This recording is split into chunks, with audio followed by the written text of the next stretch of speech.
ఇవాళ మనం మత్తుకు సంబంధించి కొన్ని అపోహలు, అందులోని వాస్తవాల గురించి తెలుసుకుందాం.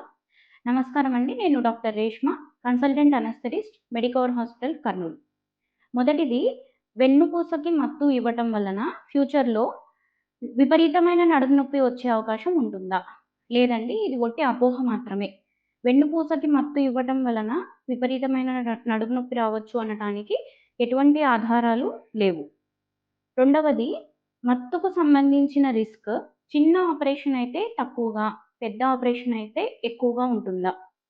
అలా కాదండి. మత్తుకు సంబంధించిన రిస్క్ అన్నది ముఖ్యంగా పేషెంట్ యొక్క ఆరోగ్య స్థితిని బట్టి ఉంటుంది. పేషెంట్‌కు ఆరోగ్య సమస్యలు ఉన్నట్లయితే చిన్న ఆపరేషన్ అయినా, పెద్ద ఆపరేషన్ అయినా ఎక్కువ రిస్క్ ఉంటుంది. Thank you.